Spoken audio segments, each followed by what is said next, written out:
Hi friends, welcome back to my channel. ಇವತ್ತು ಏನು video ಅಂದರೆ ಒಂದು ರೆಸಿಪಿಯನ್ನು ಹಾಕೋಣ ಅಂತ ಅಂದ್ಕೊಂಡಿದ್ದೀವಿ. ಯಾವುದಪ್ಪ ರೆಸಿಪಿ ಅಂದರೆ ಚಿಕನ್ ಕಬಾಬ್ ಅನ್ನು ಹಾಕೋಣ ಅಂತ ಇದ್ದೀವಿ. ಇದು ಆ್ಯಕ್ಚುಲಿ ಸಂಡೇ ಸ್ಪೆಷಲ್ ಆಗಿತ್ತು. ಸಂಡೇ ಚಿಕನ್ ಸಾಂಬಾರು ಸಹ ಹಾಕಿದೆ. ಎರಡೆರಡು ರೆಸಿಪಿ ಬೇಡ ಅಂದ್ಬಿಟ್ಟು ನಿನ್ನೆ ಸಾಂಬಾರಿಂದಷ್ಟೇ ಹಾಕಿದೆ. ಇವತ್ತು ಚಿಕನಿನ ರೆಸಿಪಿ ಹಾಕ್ತಾಯಿದ್ದೀನಿ. ಈ ಥರ ಟ್ರೈ ಮಾಡಿ ನೋಡಿ, ತುಂಬ ಟೇಸ್ಟಿಯಾಗಿರುತ್ತೆ ಅಂತಲೇ ಹೇಳ್ಬೋದು. ಇದಕ್ಕೆ ಏನೆಲ್ಲ ಇಂಗ್ರೀಡಿಯೆಂಟ್ಸ್ ಬೇಕು ಅಂತ ಹೇಳೋದಾದರೆ, ಅದಕ್ಕೂ ಮುಂಚೆ ನನ್ನ ಚಾನಲ್ನ ಯಾರೆಲ್ಲ ನೋಡ್ತಾ ಇದ್ದೀರಾ ಪ್ಲೀಸ್ ಸಬ್ಸ್ಕ್ರೈಬ್ ಮಾಡಿ. ಹಾಗೆ ಕೆಳಗೆ ಕಾಣುವಂಥ ಬೆಲ್ ಐಕನ್ನು ಸಹ ಕ್ಲಿಕ್ ಮಾಡಿ.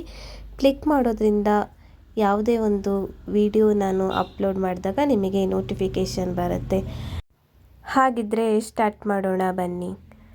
ನಾವು ಇದಕ್ಕೆ ಇವಾಗ 3/4 kg ಚಿಕನನ್ನು ತಗೊಂಡಿದ್ದೀವಿ.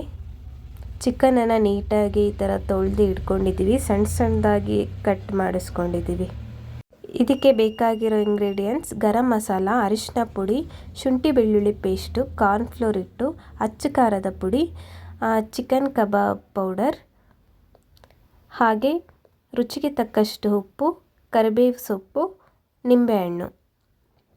ಇಷ್ಟು ಐಟಮ್ಸನ್ನು ನಾವು ಇವಾಗ ಯೂಸ್ ಮಾಡ್ತಾ ಇದ್ದೀವಿ. ನಾವು ಚಿಕನ್ ಕಬಾಬ್ ಪೌಡರನ್ನು ಅಂಗಡೀಲಿ ಸಿಗುವಂಥ ರೆಡಿ ಪ್ಯಾಕೆಟನ್ನು ತಗೊಳ್ಳೋದಿಲ್ಲ. ಇಲ್ಲಿ ಮಾರ್ಕೆಟಿಗೆ ಹೋದರೆ ರೆಡಿ ಇರೋವಂತಹ ಈ ಥರ ಲೂಸ್ ಪುಡಿನ ನಮಗೆ ಎಷ್ಟು ಬೇಕೋ ಅಷ್ಟು kg ಲೆಕ್ಕದಲ್ಲಿ ಕೊಡ್ತಾರೆ. ಇವಾಗ ಇದನ್ನೆಲ್ಲ ಹಾಕ್ಕೊಂಡು ಮಿಕ್ಸ್ ಮಾಡ್ಕೋಬೇಕು. ಅದು ಚಿಕನ್ ಕಬಾಬ್ ಪೌಡರ್ ತುಂಬ ಟೇಸ್ಟಿಯಾಗಿರುತ್ತೆ. ಅಂಗಡಿದು ಟೇಸ್ಟ್ ಬರೋ ಥರ ಇದು ಬರಲ್ಲ, ತುಂಬ ಚೆನ್ನಾಗಿರುತ್ತೆ ಅಂತಲೇ ಹೇಳ್ಬೋದು. ಯಾವಾಗಲೂ ನಾವು ಇದನ್ನೇ ಯೂಸ್ ಮಾಡೋದು, ಅಂಗಡಿದು ಯೂಸ್ ಮಾಡಲ್ಲ.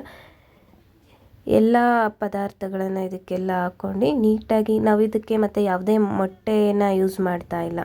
ಮೊಟ್ಟೆಯನ್ನು ಯೂಸ್ ಮಾಡೋದಿಲ್ಲ ನಾವು. ಇದು ಆದಷ್ಟು ಎಲ್ಲ ಹಾಕ್ಕೊಂಡ್ಮೇಲೆ ಆದಷ್ಟು ಗಟ್ಟಿಯಾಗಿಯೇ ಕಲಿಸ್ಕೊತೀವಿ.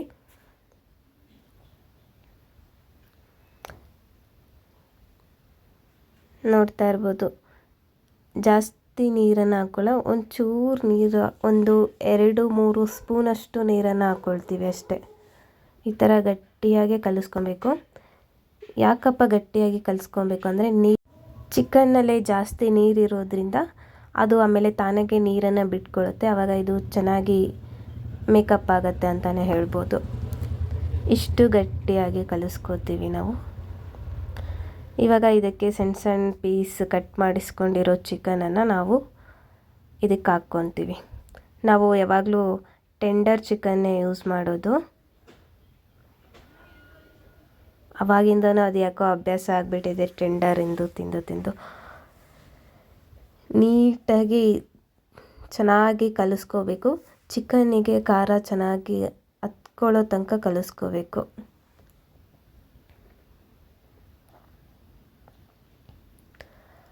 ಮಿಕ್ಸ್ ಮಾಡ್ಬೇಕಾದ್ರೆ ಅರ್ಧ ನಿಂಬೆಹಣ್ಣು ಹಾಕ್ಕೊಂಡ್ವಲ್ಲ, ಆಮೇಲೆ ಚಿಕನ್ ಹಾಕಿದ್ಮೇಲೆ ಇನ್ನು ಅರ್ಧ ನಿಂಬೆಹಣ್ಣು, ಟೋಟಲ್ 1 ಫುಲ್ಲು ನಿಂಬೆಹಣ್ಣು ರಸವನ್ನು ಇದಕ್ಕೆ ಹಾಕ್ಕೊಳ್ಬೇಕು.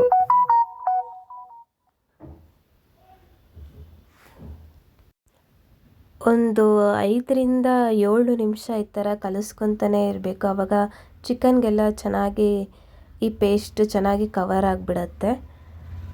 ಕವರ್ ಆಗಿ ಇದು 1 ಅವರ್ ಆದರೂ ಹಾಗೆ ಖಾರನ ನೆನೆಯೋಕ್ಕೆ ಬಿಡಬೇಕು. ಇದನ್ನು 1 ಅವರ್ ಫ್ರಿಜ್ಜಲ್ಲಿ ಇಟ್ಬಿಟ್ರೆ ಚೆನ್ನಾಗಿ ಖಾರ ಚಿಕನ್ಗೆ ಹತ್ಕೊಳ್ಳುತ್ತೆ. 1 ಅವರ್ ಬಿಟ್ಟು ಹೀಗೆ ಎಣ್ಣೆಯಲ್ಲಿ ಚಿಕನನ್ನು ಹಾಕಿ ಫ್ರೈ ಮಾಡಿ ನೀಟಾಗಿ. ಚಿಕನ್ ಒಂದು 10 ನಿಮಿಷನಾರು ಈ ಥರ ಎಣ್ಣೆಯಲ್ಲಿ ಫ್ರೈ ಮಾಡೋದಕ್ಕೆ ಬಿಟ್ಟರೆ ಅದು ಚೆನ್ನಾಗಿ ಬೆಂದಿರುತ್ತೆ. ಇಷ್ಟು ಮಾಡಿದರೆ ಸಾಕು, ಚಿಕನ್ ಕಬಾಬ್ ರೆಡಿಯಾಗಿರುತ್ತೆ. ನೋಡ್ಬೋದು, ಕ್ರಿಸ್ಪಿ ಆಗಿ ಇರುತ್ತೆ ಇದು. ಥ್ಯಾಂಕ್ ಯು ಸೋ ಮಚ್ ನನ್ನ ವಿಡಿಯೋನ ನೋಡಿದ್ದಕ್ಕೆ.